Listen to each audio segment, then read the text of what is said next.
장 해볼게요, 여러분들.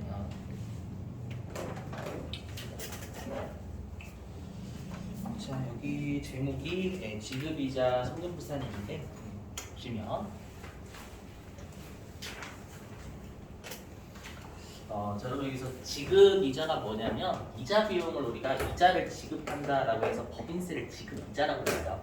아시죠? 그럼 나중에 우리가 실기 입력할 때도 여기에 이자 비용을 넣어주셔요. 이자 비용이라고 주면 그게 여러분 지급이자를 넣으셔야 돼요. 이자 비용이 아셨죠? 그래서 이 지급이자는 법인세에서 이자 비용을 부르는 용어다. 암기해 주시고.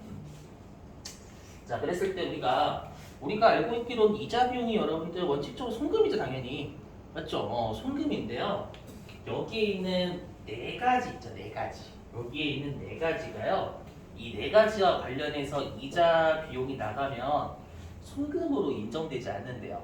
그리고 여기는 여러분들 말문제로도 꽤 잘 나오기 때문에 반드시 요 순서대로 암기해 주셔야 돼요. 왜 순서대로 암기해 주셔야 되냐면 우리가 여태까지 먼저 순위에서 부인된 건 나중 순위에서 제외했었죠. 이중부인이니까 이중부인. 그죠? 그랬을 때 이게 순서에 1순위, 2순위, 3순위, 4순위 이렇게 순위대로 부인을 시켜요. 아시죠? 그래서 출제는 은근 얘도 말문제에도 순위가 좀 장난을 치거든요. 다음 중 우리가 이자 비용을 송금불산이 하는 순서로 알맞은 것은 물어봐요. 가나 다른 게 이런 거 있잖아요. 그렇죠? 암기해 주시고. 그래서 넘어 좀 갈게요. 이거 좀 하나하나씩 해보죠. 일단 첫 번째 채권자 불분명 사채이자부터 해보겠습니다. 보면 근데 여기는 여러분들 자, 여기는요 실기와 관련된 서류가요 하나밖에 없는데 걔가 출제가 그렇게 잘 되는 애는 아니에요. 아시죠? 그래서 이제 보시면 일단은 여기는 크게 여러분들 어렵지도 않고. 자, 일단 해볼게요. 채권자 불분명 사채이자.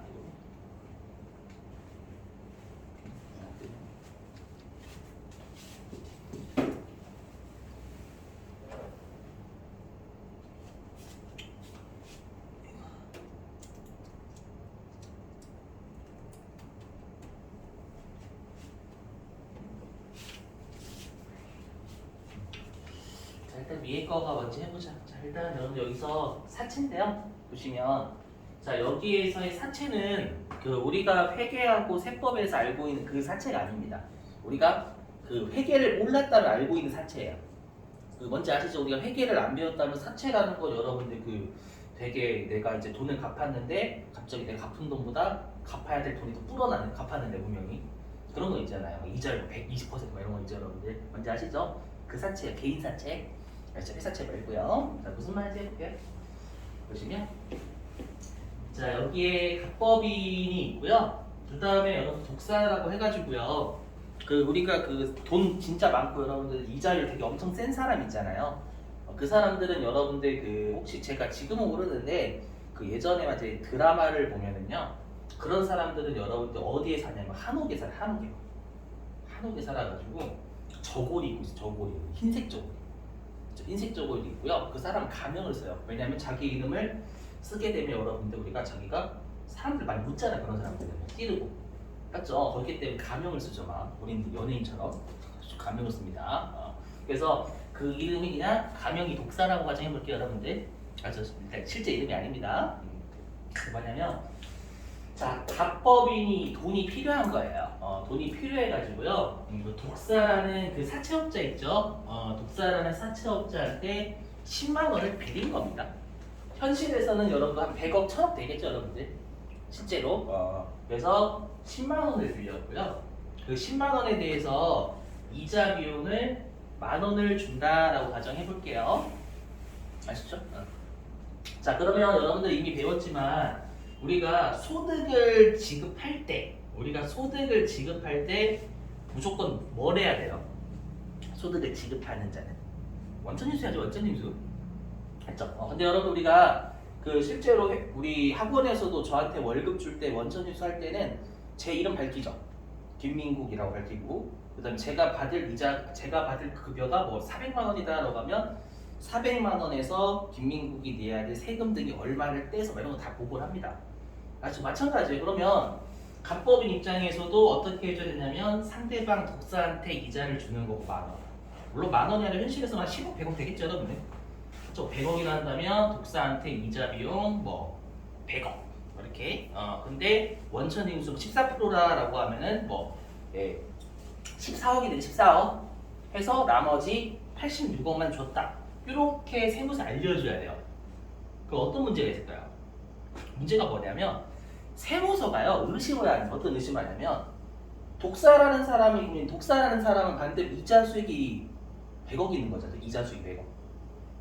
맞죠? 그러면 세무서 입장에서는 독사라는 애가 도대체 얼마나 돈이 많길래 이자가 100억 있냐라고 의심을 하는 거예요. 무슨 말인지 이해되셨어요? 그러면 정상적인 사람이라면 그냥 내가 벌었겠죠, 여러분들. 근데 요 독사라는 애는 어떻게 벌었냐면 사람을 일단 바닷가에 집어넣고, 맞죠? 그다음에 땅속에 묻고, 그렇잖아 일반적으로, 맞죠? 약간 우리가 알고 있는 그렇게 해볼게요. 좀 과장된 표현이지만 아니면 전기고문도 하고 전기고문, 맞죠? 그리고 코에 막 그 고춧가루도 넣고, 맞죠? 막 그런 거 고문 있잖아요, 여러분들. 맞죠? 그렇게 해서 여러분들 우리가 부정한 방식으로 돈을 벌었을 거란 말이에요. 이해되셨어요? 그렇게 하게 되면 세무서가 독사에 대해서 뭐를 나오냐면 자금 출처, 자금이 어디서, 네가 돈이 어디서 그만큼 있길래 그만큼 한 1,000억 정도 빌려줬었는지 세무조사 나와버려요. 이해되세요? 세무조사가 나오면 얘는 당연히 사람들 많이 묻었잖아요, 여러분들. 맞죠? 그러다 보니까 부정한 방식으로 벌어들였다는 게 탄로가 나는 거예요. 그럼 어딜 가냐면 깜빵 가죠, 깜빵. 무슨 말인지 이해되셨어요? 그럼 독사는 그걸 싫어할 거란 말이에요. 맞죠? 그래서 어떻게 하냐면 돈을 10만 원, 여기서 10만 원이지만 돈을 한 1,000억이나 100억 빌려줄 때 있잖아요. 빌려줄 때 이미 갑법인한테 얘기하는 거예요. 나의 이름을 밝히지 말라고. 맞죠? 본인이 이제 이순신 드라마를 좀 많이 봤어. 그래서 이순신 장군님하고 전혀 다른 그 나의 이름을 밝히지 말아죠. 맞죠? 거긴 사기좌를 이순신 장군님은 병사들의 사기좌를 우려한 거고 얘는 나의 목숨이죠. 그래서 어떻게 하냐면 나의 이름을 밝히지 마. 밝히면은 어떻게 되는지 알지라고 하면서 다트에 막 꽂는 거야. 막 칼을 막 뭔지 아시죠, 여러분? 꽂으면 다 꽂아. 다 꽂죠, 여러분들. 보면 네 손모가지 이렇게 된다 이렇게. 그런 것도 떨겠지. 이해되시겠어요? 그러다 보니까 갑법인은요 이자를 분명히 독사한테 준다고 말을 못해요. 맞죠? 말을 못하면은 세무서 입장에서는 채권자를 밝히지 못하는 거잖아요. 그래서 채권자가 불분명한 사채죠. 거기에 대해서 이자를 지급하면은 귀속자를 못 밝히잖아요. 맞죠? 그럼 일단 여기에 대해서 아마 여러분들이 눈치를 챘을 거예요. 일단 대표자 상여 때려버려. 귀속자를 밝히지 못하니까. 이해되시겠어요? 근데 그것만 아니에요. 뭐냐면 원래 우리가 원천징수는 14%죠. 이자나 배당소득에 대해서는요. 맞죠? 근데 이렇게 채권자를 밝히지 못하면은요 어떻게 하냐면 세무서 입장에서는 소득세 가장 최고 세율을 때리고자 하는 거예요. 소득세 최고세율 얘한테. 이걸 밝히지 못하는 놈이니까 독사라는 놈 있죠. 얘를 이름을 알 수 없으니까요. 최고 세율인 여러 소득세가 최고 세율 지금 45%예요. 5% 여기는 아직 개정이 안 돼가지고요. 작년도까지는 42%가 최고 세율이었어요. 42%가. 그걸 주무셨다고 제가 살짝 말씀드렸을 거예요. 그분이 주무셨다고. 농담이고 주무셨는지는 모르겠지만 일단은 벌 안 고쳤어. 안 고쳐가지고 세무서에 이제 어떻게 하냐면은 그냥 갑법인한테요. 소득세 최고 세율인 42%를 원천징수 그냥 해버린 거예요. 아시죠? 거기에다가 우리가 지방소득세 여기에다 10%또 얹잖아요. 그래서 지방소득세에서 4.2%에서 이렇게 하게 되면 총 46.2% 붙는 거예요. 그럼 세무서는 네가 어떻게 되는지 관심이 없는 거예요. 그냥 소득세 최고세율로 세금을 걷고 싶으니까 그냥 원천징수 다 해버리는 거예요. 46.2%를요. 이해되셨어요? 이렇게 두드려 받기 싫으면 네가 밝히라는 거예요. 무슨 말인지 이해되시겠죠? 물론 안 밝히겠지. 그렇죠?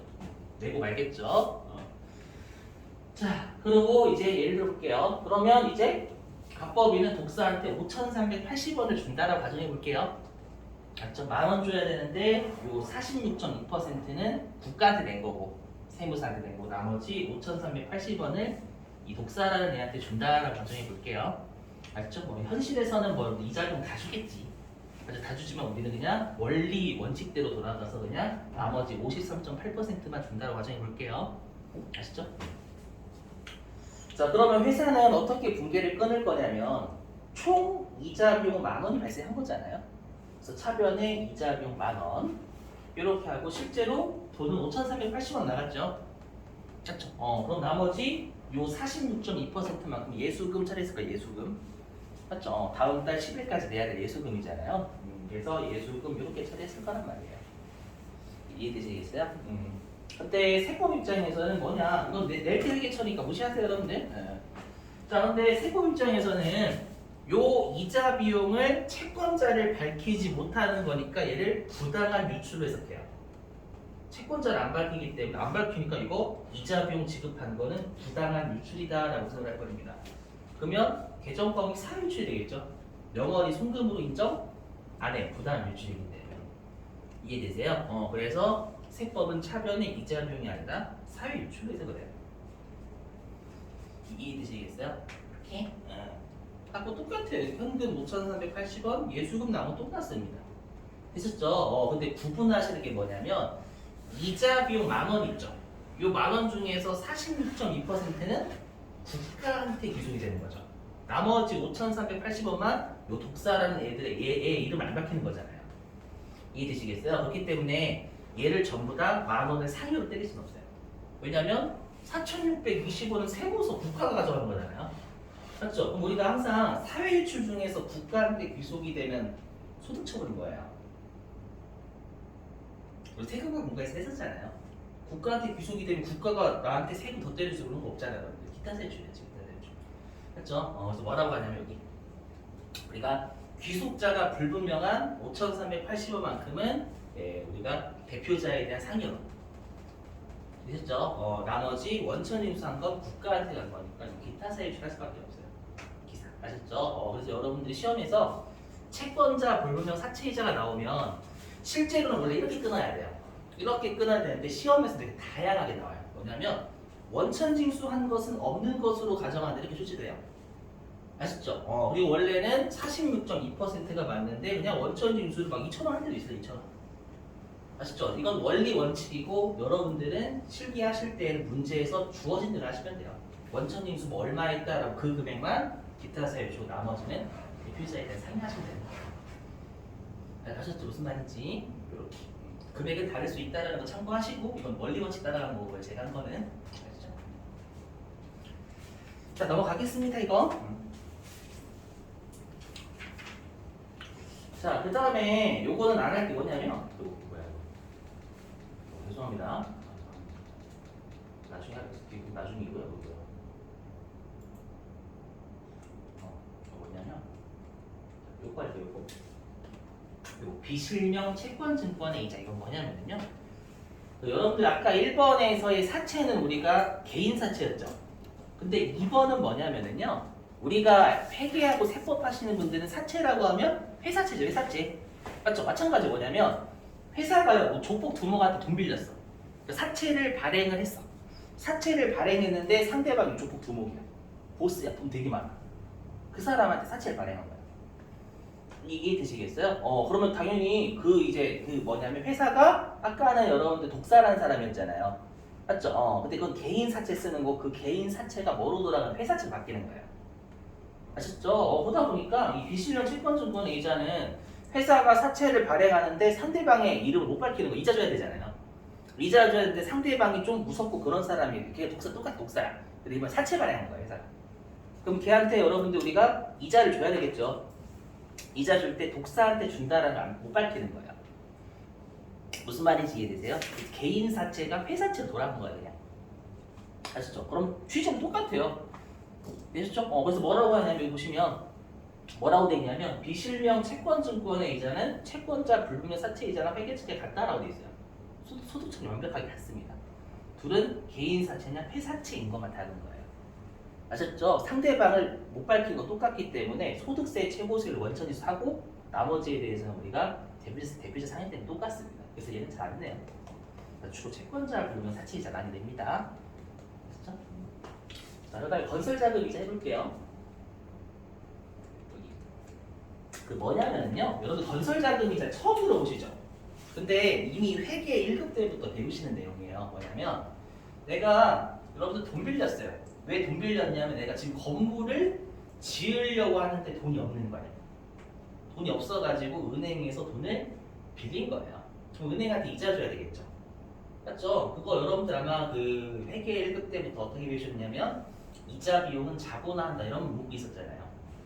기억나세요? 그걸 세법에서 건설자금 이자라고 부르는 뿐이에요. 그래서 이름을 내가 건설에 소요되는 자금에 대해서 돈 빌려 거기에 대해서 이자 낸다는 뜻입니다. 아시죠? 그래서 회계 1급 때 배우셨던 이자 비용은 자본한다 그거예요. 뭐 차익원가 자본화 이런 거 뭐 있었잖아요, 여러분들. 걔를 건설자금 이자라고 부릅니다. 아시죠? 무슨 말인지? 네. 그래서 여기 아이는 여러분들 여기 사업용 고정자산을 취득할 때 차입하는 것에 대한 이자 이렇게 돼 있잖아요, 여러분들. 우리가 알고 있는 걔. 아시죠? 그럼 우리가 어떻게 해요, 여러분들 배우셨죠? 원칙은 이자 비용 처리하잖아요, 회계에서는. 맞죠? 원칙은 이자 비용이지만 예외적으로 우리가 자산을 선택할 수 있습니다. 그게 이자 비용을 자본화한다는 문구가 있어야 지금 자산 처리한다. 자산 처리할 수 있잖아요. 그러니까 둘 중에 선택이에요. 기업회계 기준은. 근데 여기 보시면 우리가 기업회계 기준은요. 우리가 그 건설자금 이자가요. 네 가지가 다 돼요. 유형, 무형, 재고자산, 투자산 다 되거든요. 네 개. 물론 1년을 초과해야 되는데 1년을 초과. 그래서 여기서 재고자산은 1년을 넘어야 돼요. 근데 우리가 법인세법에 보시면 법인세법은 어떻게 돼 있냐면 우리가 유형자산하고 무형자산만 우리가 인정을 합니다. 건설자금 이자에 대해서. 아셨죠? 말문제만 대비하시면 돼요. 말문제만. 자, 그리고 적용인데요. 여러분들 여기 IFRS는 보실 필요 없어요. 우리 IFRS는 국제회계 기준인데 우리 국제회계 기준을 배우는 건 재경관리사나 세무사, 회계사 이쪽이에요. 나머지는 다 일반 기업회계 기준이에요. 개입니다, 개. 여기 무시하실 때 취득원가상이 안 나오고 시험에 우리 국제회계 기준 물어보는 게 아니에요. 아시죠? 무시하시고. 그래서 뭐냐면 우리가 원가 산입이라는 건 취득원가, 자산 처리할 수도 있고 기간 비용은 여러분들 비용이라는 얘기예요. 비용. 아시죠? 그래서 자산이나 비용 중 선택입니다. 아시죠? 무조건. 근데 세법을 보시면 특정 차입금과 일반 차입금 이렇게 나눠요. 이게 뭐냐면 여기 볼게요. 뭐냐면 내가 어떤 자산을 취득하기 위해서 돈을 빌렸는지가 명확하면 특정 차익금이라고 해요. 어떤 유형자산이나 무형자산을 취득하기 위해서 돈을 빌렸는지가 명확하면 특정 차익금이라고 부르고요. 명확하지 않으면 일반 차익금이라고 부르는 거거든요. 이름이. 아셨죠? 이렇게. 그래서 뭐냐면 특정 차익금 법인세에서 이렇게 뭐라 그러는 거예요. 뭐냐면 어떤 자산을 취득하기 위해서 빌렸는지가 명확하잖아요. 법인세 부분 자산 취득과 관련해서 명확하네. 자산이지 이렇게 보는 거예요. 그래서 취득원가 산입이라는 건 자산 강제라는 얘기예요. 자산 강제. 아셨죠? 그래서 특정 차익금 나오면 세법은 자산입니다. 자산 강제예요. 알죠? 그리고 일반 차익금이면 똑같이 기업회계 기준처럼 자산이나 비용 중 선택이에요. 그래서 우리 시험에서는 일반 차익금을 안 내요. 왜냐면 일반 차익금 나오면 회계하고 같잖아요. 같으니까 출제할 수가 없어요. 사실 세부적이 안 나오고요. 아셨죠? 그럼 시험에 나오는 건 특정 차익금으로 내요. 그럼 시험 어떻게 주냐? 회사는 비용 처리에 따라 주고 이자 비용 처리에 따라. 시험에서는 이자 비용 처리에 따라 줄 겁니다. 아셨죠? 근데 특정 차익금이면 자산이지 비용이 아닌 거잖아요. 그럼 손금불사를 유보하시면 되겠죠, 여러분들. 이해되시겠어요? 무슨 말인지? 자, 그래서 무슨 말 되셨죠, 여러분들? 이거 세무조정 왜 손금불사는 유보인지 넘어갈게요, 이거. 자, 그러면 이제 우리가 이제 네 가지 다 했죠, 세 가지 했죠, 여기 보시면. 하나, 둘, 셋. 여기 세 번째까지 했고요. 네 번째 할 건데 우리 시험에 실기로 나오는 건 맨 마지막 거예요. 맨 마지막. 업무 무관 자산 관련된 이자입니다. 아시죠? 여기입니다. 여기 4번을 시험에 4번. 실기와 관련해서 4번입니다, 여러분들. 자, 무슨 말인지 해볼게요. 4번 해볼게요. 여기 보시면 여기고요.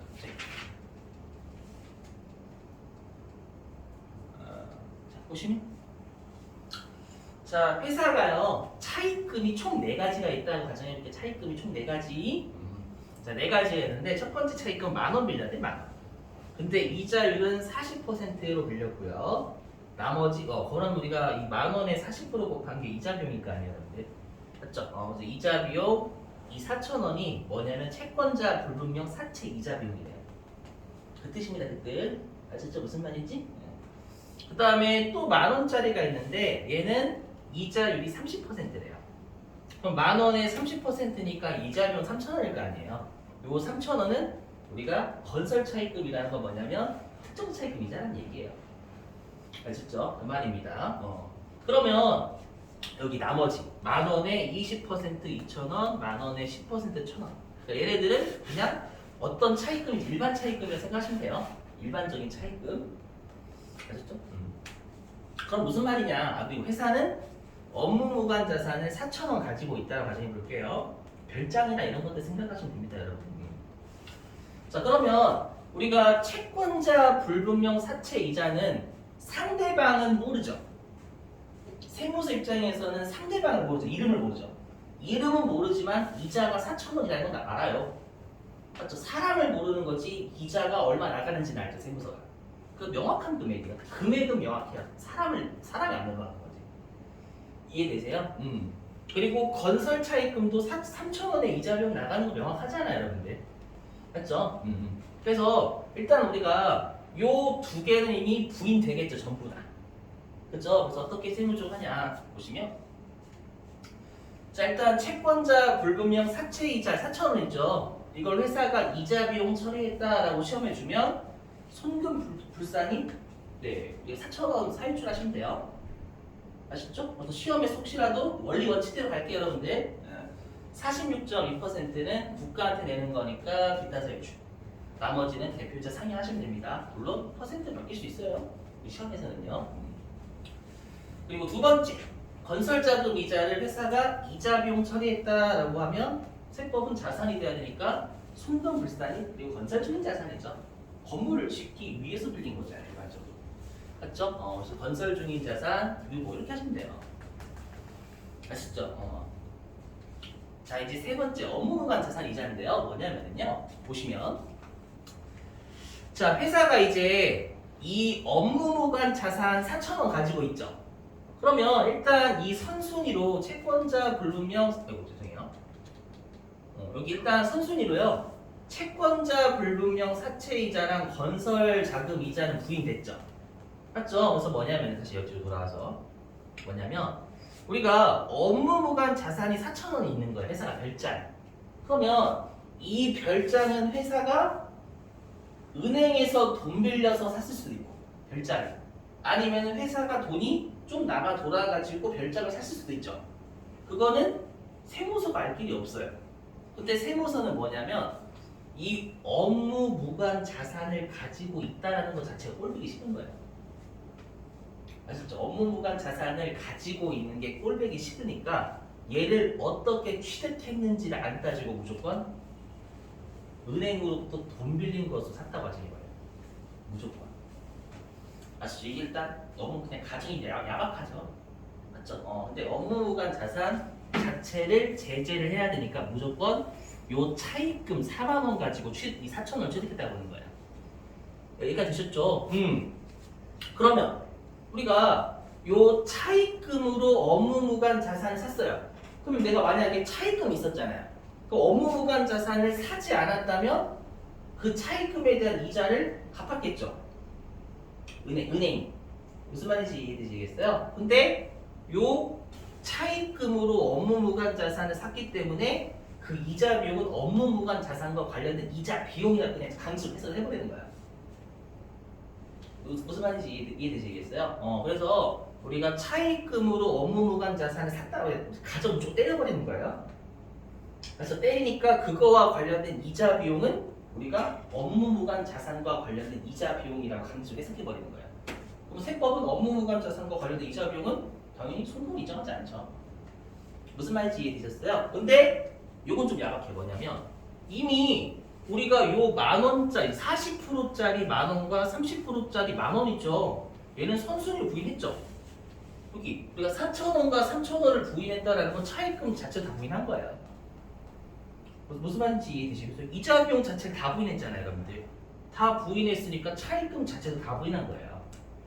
이해되시겠어요? 그래서 우리가 차입금으로 업무무관 자산을 4,000원을 샀다고 가정했지만 차입금 4만 원 가지고 업무무관 자산 4,000원 샀다고 하기에는 좀 그래요. 이미 선순위 부인됐기 때문에.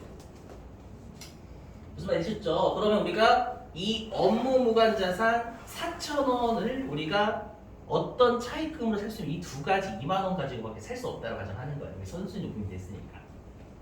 무슨 말인지 되시겠어요? 그래서 어떻게 하냐면 여기 보시면 그래서 우리가 발음이 왜 이러지? 우리가 뭐냐면 차입금도 이미 선순위로 부인됐잖아요. 그러니까 선순위로 부인된 나머지 요 4,000원의 이자와 3,000원의 이자를 제외한 이자 비용 2,000원과 1,000원이 부인 대상 이자 비용이 되는 거예요. 선순위로 부인된 거 뺀 나머지 이자 비용. 아셨죠? 요거 3,000원 되시겠어요? 그리고 똑같이 우리가 차입금도 이 두 개는 선순위로 부인 다 됐기 때문에 요 두 가지 2만 원 가지고 업무무관 자산 4,000원을 취득했다라고 보는 거예요. 되셨죠? 공식을 만들어 보면 그럼 우리가 업무무관 자산에 쓰일 수 있는 이자 비용 추정하는 겁니다, 여러분들. 아시죠? 뭐냐? 자, 우리가 부인 대상 이자 비용이 3,000원 있죠? 맞죠? 근데 이 이자 비용을 여러분들 업무무관 자산과 관련된 이자를 어떻게 추리냐면 이 부인 대상 이자 비용은 총 2만 원에 대한 차입금이죠. 부인 대상 이자 비용 3,000원은 총 2만 원에 대한 차입금인 거잖아요. 우리가 방금 차입금으로 업무무관 자산 샀다라고 가정을 때려버렸잖아요. 맞죠? 2만 원의 차입금 중에서 4,000원, 2만 원의 차입금 가지고 4,000원짜리 업무무관 자산 샀다고 가정하는 거예요, 공식. 무슨 말인지 이해되시겠어요? 그래서 우리가 네가 내고 있는 나머지 이자 비용 3,000원 중에서 얘는 2만 원과 관련된 차입금인데 이 2만 원과 관련된 차입금으로 4,000원짜리 업무무관 자산을 샀다라고 가정하니까 그게 업무무관 자산과 관련된 이자 비용이라고 합니다. 600원. 이 업무무관 자산 관련 이자 비용이라 추정하는 거예요, 여러분. 추정? 아셨죠? 600원 이렇게 있고요. 물론 컴퓨터가 알아서 다 보여줍니다. 이거는 우리가 공식을 제가 쓰긴 했지만 컴퓨터가 알아서 다 보여줍니다. 걱정하지 마시고. 자, 그러면 이 600원이 이제 주의하실 게 계산 말문제 뭐냐면 그러면 이 여러분들 업무무관 자산이요 대표이사 별장이래요. 이 업무무관 자산이 대표이사 별장이래요. 그럼 소득처분 뭐로 할까요? 소득처분은 상여할 것 같죠? 상여가 아닙니다. 그래서 시험 잘 내요. 뭐냐면 기타 세율. 그럼 상대방한테 소득세를 안 때린다는 얘기잖아요. 기타 세율이면요. 왜 그러냐면 얘 때문에 그래요.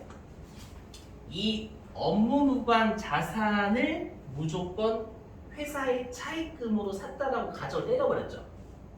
이거 자체가 가혹한 제재예요. 왜냐면 실제로 차입금으로 안 살 확률도 있어요. 안 살 확률도 있는데 무조건 업무무관 자산을 차입금 주고 샀다라고 가정을 때린 것 자체가 제재 효과를 달성했다라고 보는 거예요. 이해되세요? 제재 효과를 달성했는 다시 여기에다가 상여로 때리면 이중 제재니까 더 너무 가혹하다라고 생각을 해가지고 기타 세율을 하는 겁니다. 그래서 이미 여기에서 제재를 달성했다고 보는 거예요. 그렇기 때문에 추가적인 이중 제재는 필요 없으니까 여기 상여가 아니라 무조건 기타 세율 처리한다고 합니다. 그래서 시험 말장난 엄청 대쳐요. 이거 시험에 대표자 상여로 한다라고 하면 잘 낚이거든요. 아셨죠? 그래서 그냥 외우실 게 업무무관 자산 관련된 이자는 기타 세율이지 여러분들 우리가 상여가 아닙니다. 이쪽 아셨죠? 그것도 조심하셔야 돼요. 잘 알았습니다 이거. 자 됐죠? 이거. 자 넘어갈게요.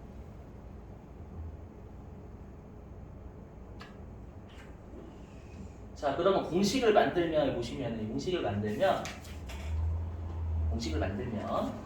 이것도 컴퓨터가 알아서 해줍니다. 걱정하지 마세요.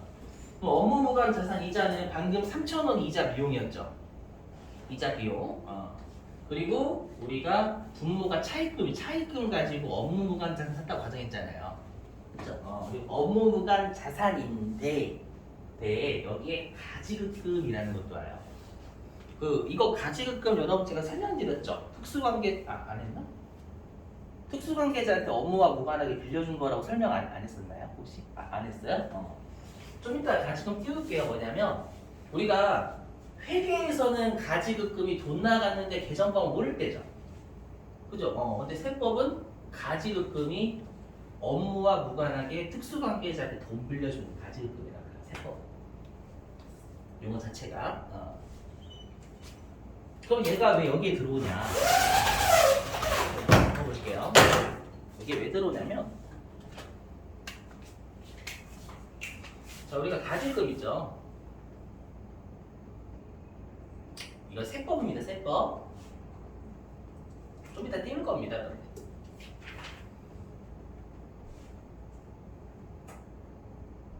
세법의 가지급 뜻이 뭐냐면 특수관계자한테 업무와 무관하게 네, 대여해 준 걸 우리가 가지급이라고 해요. 그러면 여기 보이시죠? 업무 무관 대여금이잖아요, 여러분.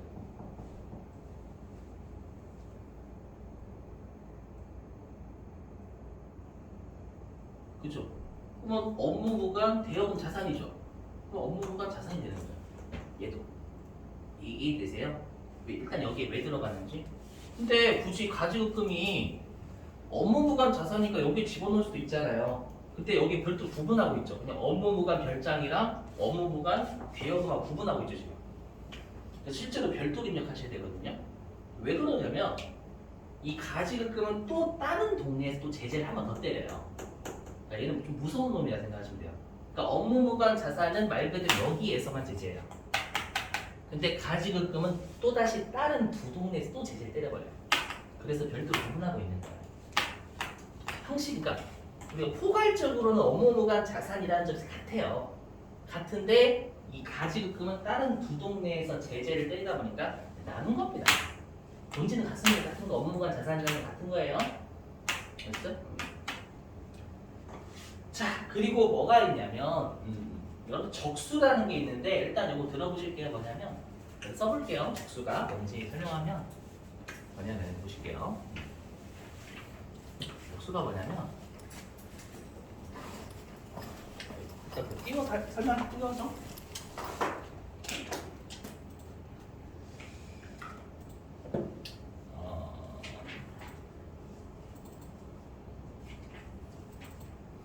일부러 안 하고 넘어왔는데 여러분 여기는 그냥 보시면 돼요. 제가 적수 설명하려고 하는 거니까 여기 8페이지 안 오셔도 됩니다. 적수 설명하려고 그래요. 적수 설명하려고. 자, 지금 하는 여러분들 적수도요 컴퓨터가 알아서 다 구해줘요. 아셨죠? 컴퓨터가 알아서 다 구해주는데 일단은 네, 제가 설명드려야 될 게 있어서 그래요. 뭐냐면요. 자, 우리가 여러분들 원칙적으로 간주 임대료는 법인세에서 과세하지 않습니다. 간주 임대료가 뭔지는 아시죠, 여러분들? 보증금을 은행에 저금했을 때 이자 받았을 것만큼 임대료를 보겠다라는 거잖아요. 형평성을 위해서. 맞죠? 근데 우리가 뭐냐면요. 원칙적으로 법인은 여러분들 이자 수익을 장부에 기록해야 안 해요?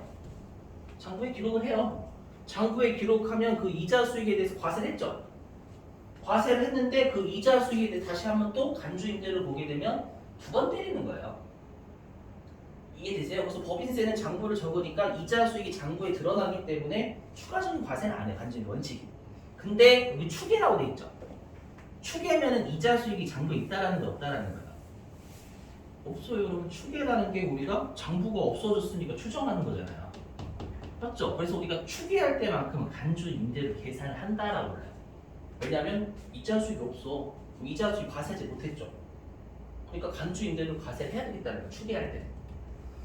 무슨 말인지 이해되시겠어요?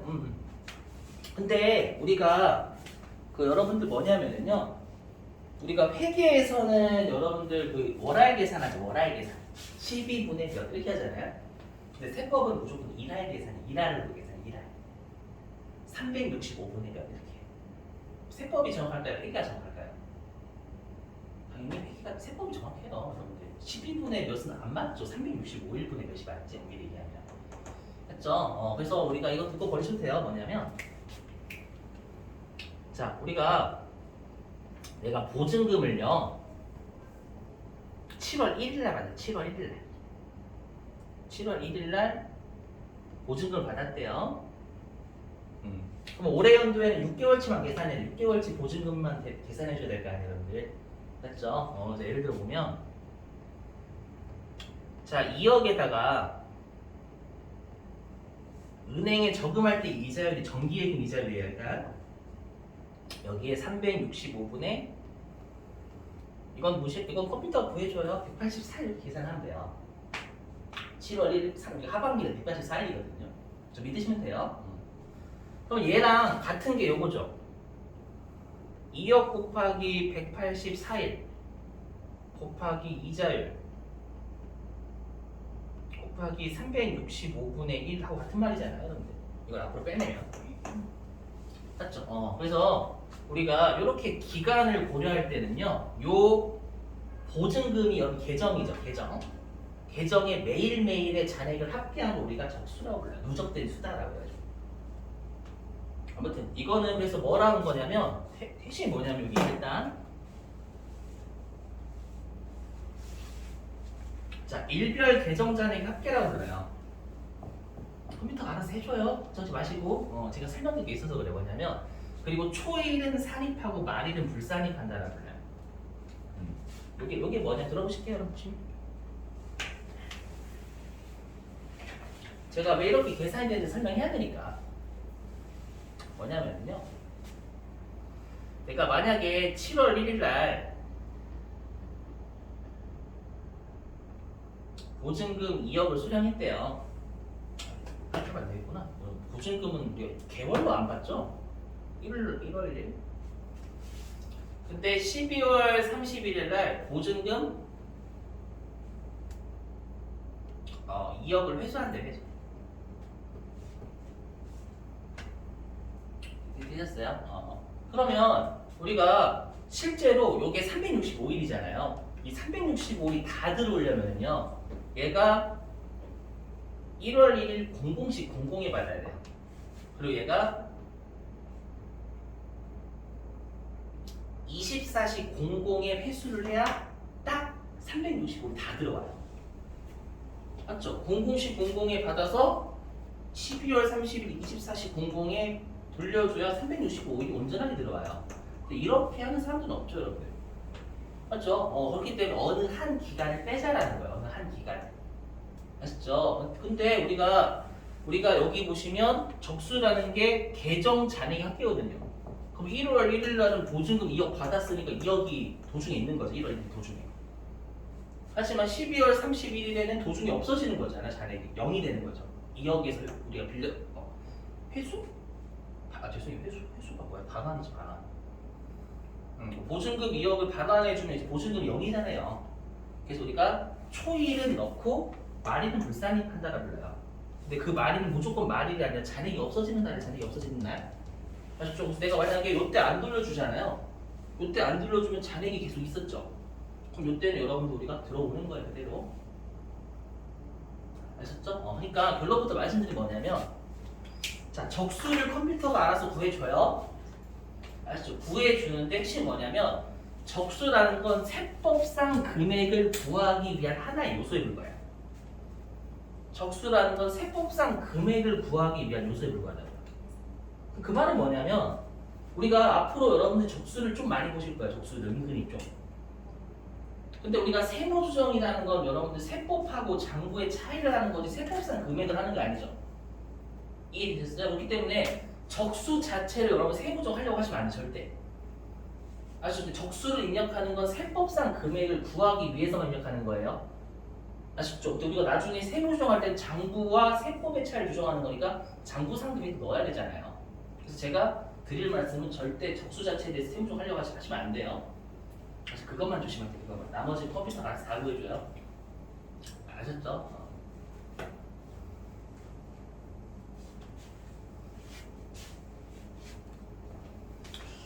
무시하시고 이거 그러니까 말이 되게 길었어요. 예, 말이 되게 길었는데 제가 설명드리고자 하는 게 뭐냐면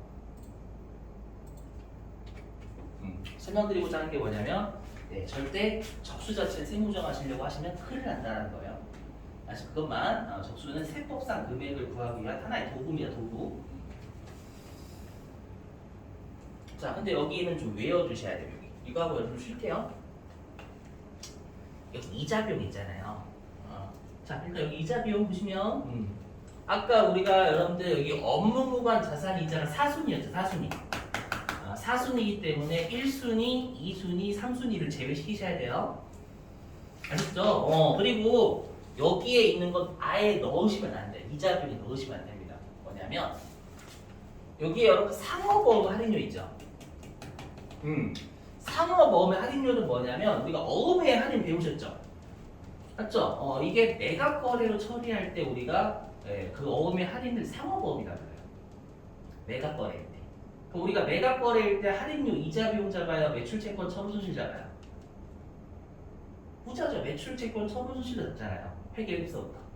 매출채권 처분손실 당연히 이자 비용이 아니지. 그래서 안 넣는 거예요. 이자 비용이 아니니까 안 넣는 거예요. 이해되세요? 그 다음에 운용 리스료가 뭐냐면 여러분 우리가 리스하는 건 렌트하고 리스를 저한테 물어보시더라고. 렌트는 뭐냐면 말 그대로 그냥 렌트 회사가요. 지들이 그걸 가지고 있는 거예요. 지들이 가지고 있는 걸 빌려준 걸 렌트해준다라고 해요. 렌트해준다. 리스는 뭐냐면 자기들이 가지고 있는 게 아니라 내가 만약에 자동차를 리스하는 회사예요. 그러면 직접 내가 사는 거예요. 리스 회사에 사요.